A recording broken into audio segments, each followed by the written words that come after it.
Gua Nativati yang berada di Utah, Amerika Serikat ditemukan pada tahun 1960 oleh seorang penjelajah bernama Dale Green. Gua ini terbentuk dari batu kapur dan termasuk dalam jenis gua hidrotermal, yaitu gua yang dibentuk oleh aktivitas air panas bawah tanah yang melarutkan batu selama ribuan tahun. Secara ukuran, Nativati tergolong besar namun sangat kompleks dan sempit. Gua ini membentang sepanjang sekitar 400 meter dengan kedalaman vertikal mencapai 40 meter dari permukaan tanah. Di sisi lain, jalur masuknya hanyalah sebuah lubang kecil dengan diameter kurang dari 1 meter. Hanya cukup untuk satu orang merangkak masuk satu persatu.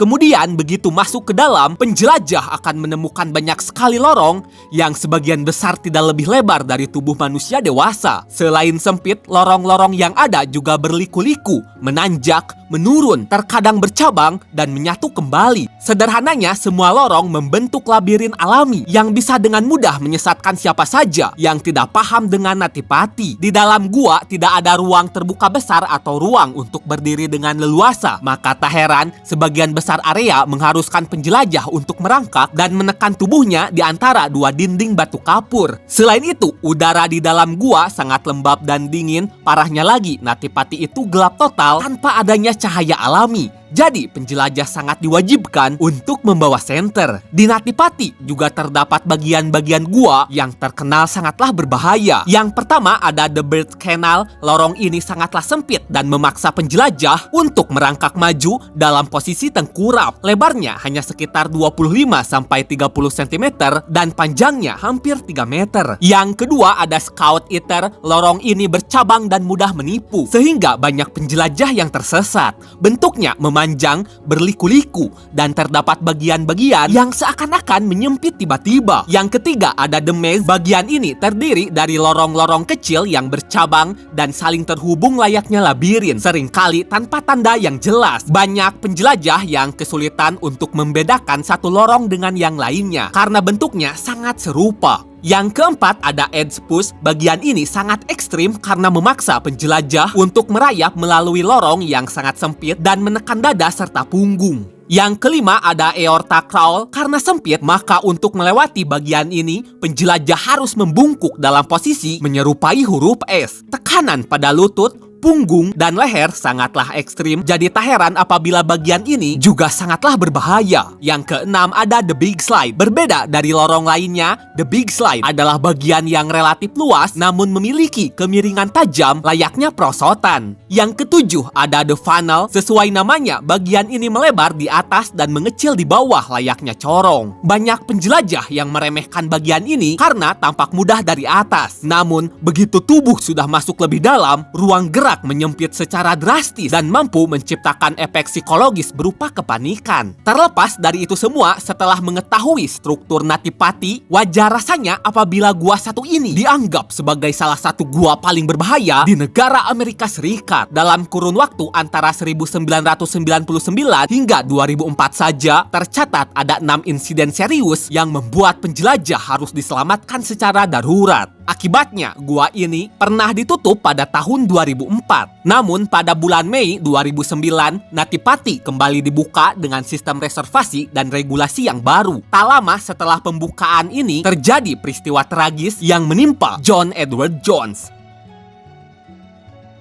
John lahir pada tanggal 21 Januari 1983 di Utah, Amerika Serikat. Terlahir dari keluarga harmonis dan agamis, John adalah anak pertama dari 7 bersaudara. Menariknya, sejak usia dini, John telah dikenalkan pada dunia penjelajahan gua oleh ayahnya. Bersama ayah dan salah satu adiknya, mereka seringkali menjelajahi berbagai gua yang tentunya bukan gua yang berbahaya. John kecil sangat menyukai hal ini dan ia tumbuh menjadi sosok yang berani, cerdas, dan penuh dengan rasa ingin tahu. Seiring berjalannya waktu, kepribadiannya semakin matang terutama setelah ia lulus kuliah.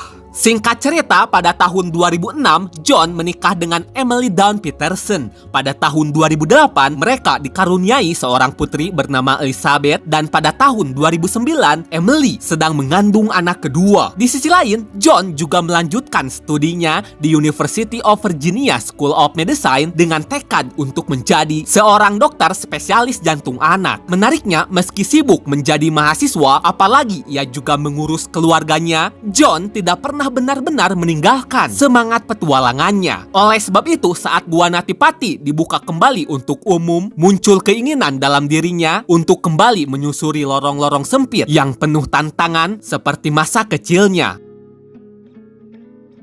Pada malam tanggal 24 November 2009, John yang berusia 26 tahun memutuskan untuk menjelajahi Natipati. Ia datang bersama adik laki-lakinya, yakni Josh, yang sejak kecil mereka sering menjelajahi gua bersama ayah mereka. Tak hanya ditemani oleh Josh saja, beberapa anggota keluarga serta teman lainnya juga turut ikut. Kala itu, John mencoba memasuki lorong sempit yang ia kira sebagai The Big Canal. Namun ia ternyata salah mengambil arah dan justru memasuki lorong yang jauh lebih kecil, sempit, dan buntu, yang dimana lorong ini belum diketahui oleh siapapun. Karena ia yakin John tetap masuk dengan cara merayap. Di sisi lain, tubuhnya yang relatif besar dengan tinggi sekitar 180 cm dan berat 90 kg membuatnya tidak memiliki cukup ruang untuk memutar arah atau mundur. Sialnya, John pada akhirnya terjebak, tepatnya dengan kepala menunduk ke bawah dan kaki terangkat ke atas. Lokasi John berada sekitar 120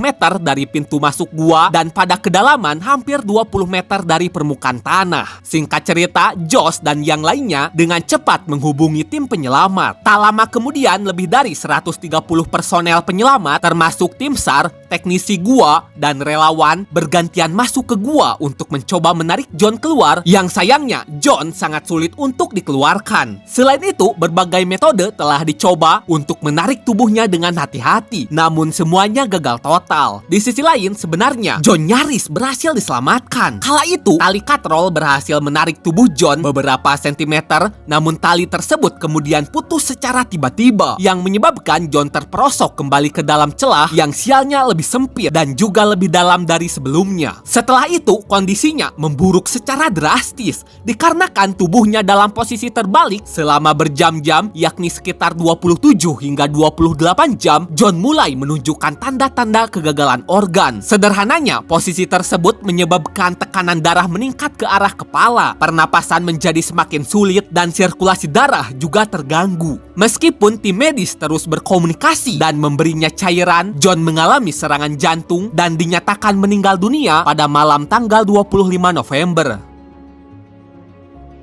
Setelah John meninggal dunia, muncul perdebatan di antara tim penyelamat dan pemerintah, yakni apakah tubuhnya bisa dikeluarkan atau tidak. Namun setelah mempertimbangkan risiko tinggi terhadap nyawa tim penyelamat serta kondisi gua yang sangat berbahaya dan rapuh, pihak keluarga dan tim penyelamat serta pemerintah setempat akhirnya mengambil keputusan berat, yakni tubuh John akan dibiarkan di tempat ia terjebak. Sebagai bentuk penghormatan dan pencegahan tragedi serupa, pemerintah dan keluarga John sepakat untuk menutup Natipati secara permanen. Bagian gua yang mengarah ke lokasi terjebaknya John disegel dengan beton yang menjadikannya sebagai makam abadi dan peringatan tragis bagi semua penjelajah gua.